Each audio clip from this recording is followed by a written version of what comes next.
name's Daniel and you're watching the Rogue Clone Trooper channel.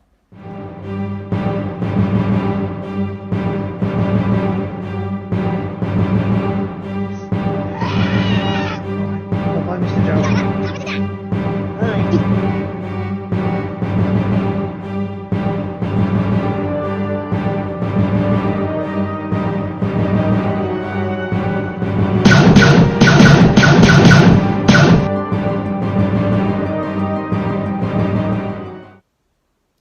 My name is Daniel and you're watching the Rogue Clone Trooper channel.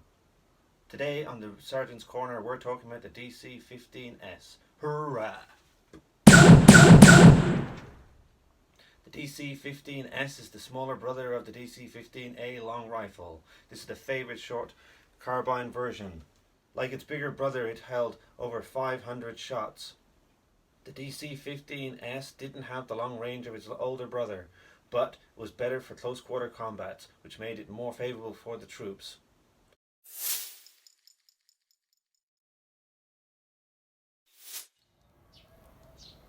Right, so here is my blaster. As you can see, it didn't arrive in one piece.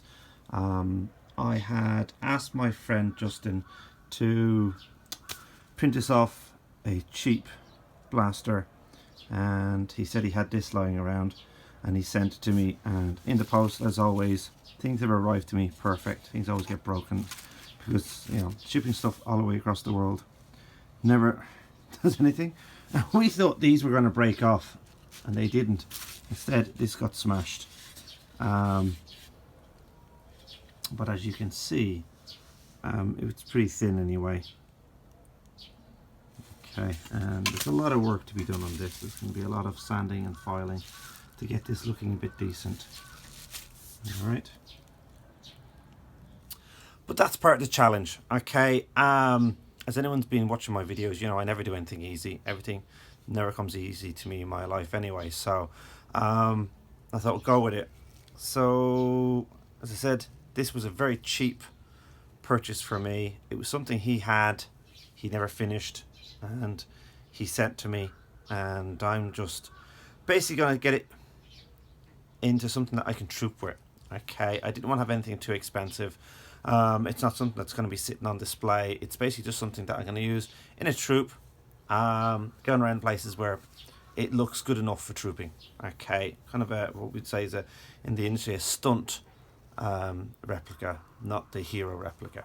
Okay, so let's get into this, and we're going to start sanding it down. We've got a lot of filling to do on it, and I'll film some of it. I won't film all of it. You check out my other videos if you want to see how I do these things, but we'll just kind of bring you back in with progress reports and show you how it goes. Okay.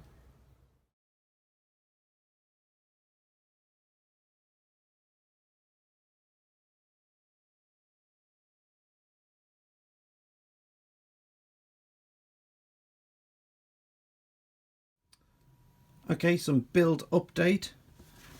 I did a lot of sanding on this part around here, which had a lot of fault lines in the print. Sanded down all his gaps.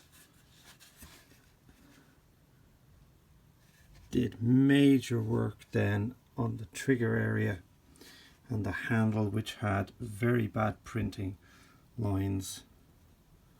Upon sanding it, I found out there's some writing all the way through this, which is Jetstream 477. So 477. If anybody knows what that means, leave it in the comment box below. I don't know. It's on both sides and different parts. But yeah, I've done a lot of sanding and filing down on this, and then I've refilled up the parts with a kind of little spot filler. I'm letting it dry at the moment. It's pretty dry. I'm going to give it a good 24 hours and I'm going to sand it back down again, and that should get it ready for its first few layers of paint. I found that these little emery files were the best thing to use on the hard parts and the really bad lines like here. Using these to file it down was just wonderful before I got to use sandpaper. I've done builds before and I've just basically hammered away with sandpaper and sandpaper and sandpaper. And it can be done, but it just takes so long to do.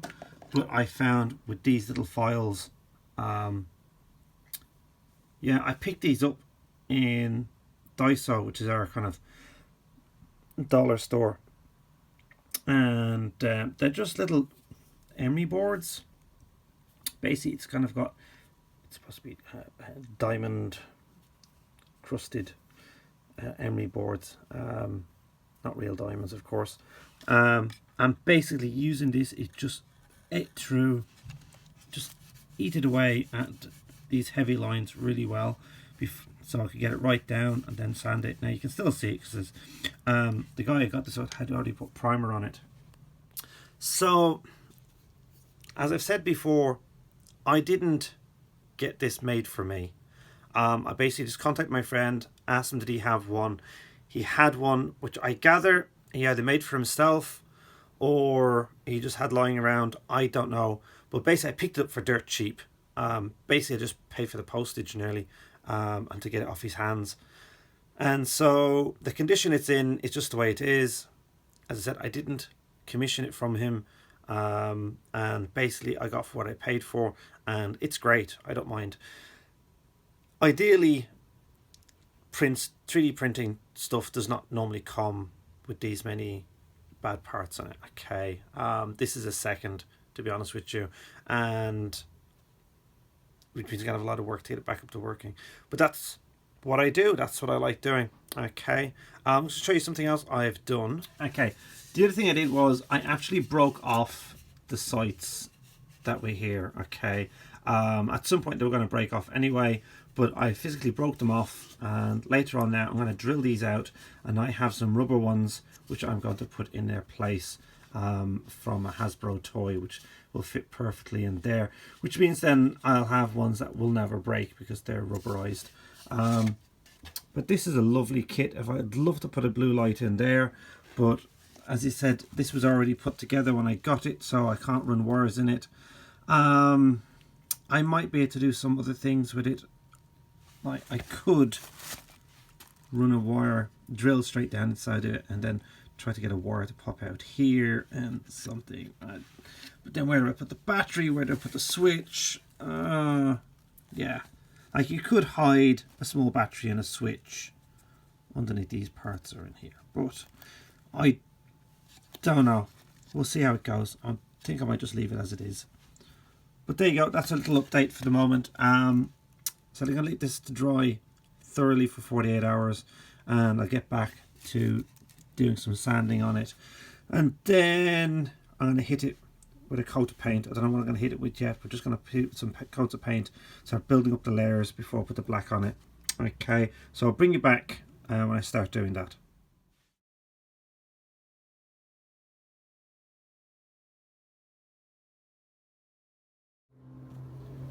Okay, little update. Sorry about the play in the background, but literally I've just stopped cleaning this up. As you can see, I finally reattached the under section, which was pretty hard to do because it was broken here, here, here, and here, which meant that these parts needed to have some reinforcements put in, and then these were the harder parts, so I ended up putting struts on the inside of the actual pieces, as well as gluing them into place and then bonding them. They're not the prettiest, but at least I know it's not going to come off.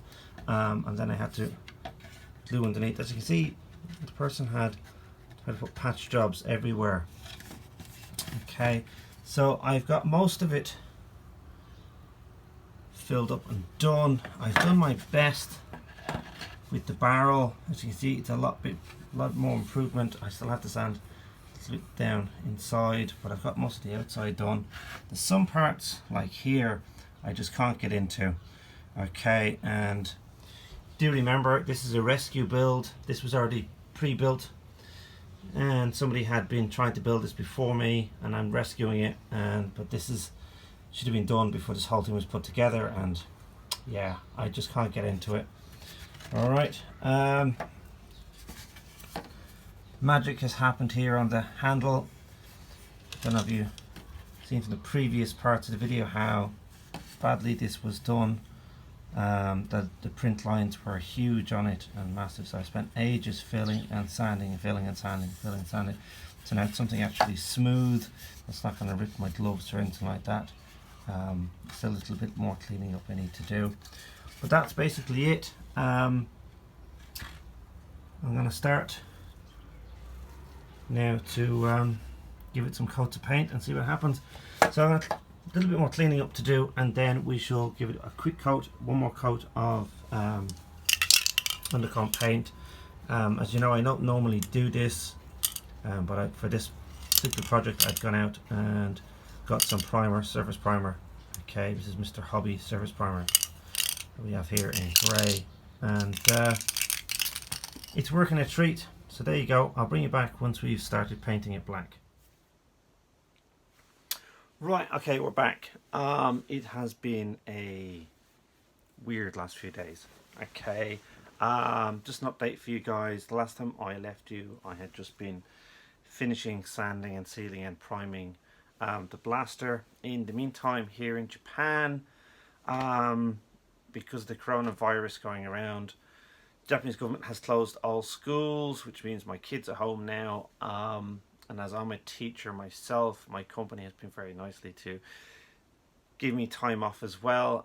So basically I'm taking an early spring holidays for the next 2 weeks to look after my kids, which means that I haven't had much time to get many things done. I try to get as much as I can done as I can. And then today, as I was finishing up the top coat basically on the blaster, it started to snow. And so everything has been kind of really weird, but I'm going to show you now what I've been doing. Right, and so here she is. It's a hell of a lot different than the last time you've seen it. She is amazing. I've done a little bit of weathering on it, so if you're wondering what those strange lines are, the little scratch marks in the silver on it, you can see this is nearly all completely hidden now. Got some weathering done up. Maybe it's kind of a bit weird stent there. This side's the same. Remember, these are all kind of a little bit disformed because of that's the way the print was done, so they're not perfectly round, and you can still see that's a little bit that I couldn't get out. But as you can see, it looks practically perfect, as best as I can get it anyway. If you remember how badly this was printed and what I was working with. Okay, again, this is where we had the mad disformation and all the heavy bits. So you see, it's not that bad now. It looks pretty cool. And really, once my hand's in it on the glove, you're not going to see very much. Okay, that's the back of it. That looks perfect. Try to get the light to shine on it. How smooth it is. You can't really tell that it was 3D printed at all. I think if I had taken even a little bit more time and put more paint on it, she would be perfect. I know around here you can still see some of the print lines, but as I said many times over in this video, I am trying to clean up a lot of a mess, and the way she's turned out now, I feel that if I go anywhere with this now, trooping, people are just going to be still blown away. Okay, unless they get up really close and start detailingly looking at it, they're not going to notice. Okay, even the bottom part, you can barely tell where the join lines were all here, because that's all gone smooth now. See, and let's see if I can reflect this out as well. Okay, you can just see a little bit there. Okay, so we've done some hard work on this. The last thing we need to do is put the sights back in. Now I do have two rubber sights bits. There. These are off my Hasbro blaster, which I'm going to be doing something else with in the future because I don't really need it anymore. And so I'm just going to now drill out the parts for these and set them in. So that's what we're going to do now. And that's really it. That might be the whole blaster finished off. I didn't show you the front. There you go. I like just having a few little bits of the lines because sometimes stocks and buttstocks have little grip marks, so that's really nice. I like that. Okay, but the rest of it, this whole thing is just going to be finished now. Once I put these onto it, let's go and do that.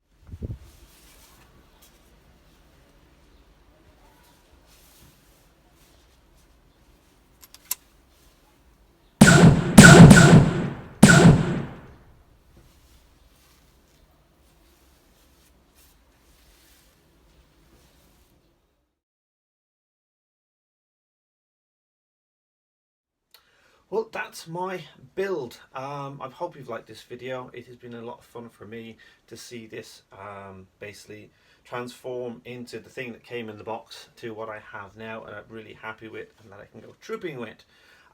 If you want to have more details on how I did the weathering and painting, do check out my other videos. There is some really good videos on my Hasbro build where I showed you exactly how I painted that blaster, is the exact same as I did this one, and the same with the weathering. If you'd like to have any more information than that, you can leave it in the comments box below. Or if you want to, you can pop over to my Facebook page, just type in Rogue Clone Trooper and you'll find my page there where you can talk to me to your heart's content. You can share pictures and other things with me online as well with the other people there. If you also can follow me on Instagram as well, where I also put up some daily pictures of stuff that I'm making and things that I normally do in my day-to-day life. If you'd like to be a Patreon for this page to help me to build more things like this in the future, you'll find details of that in the description box below. Again, thank you very much for watching, and as always, may the force be with you. Let's get those clankers.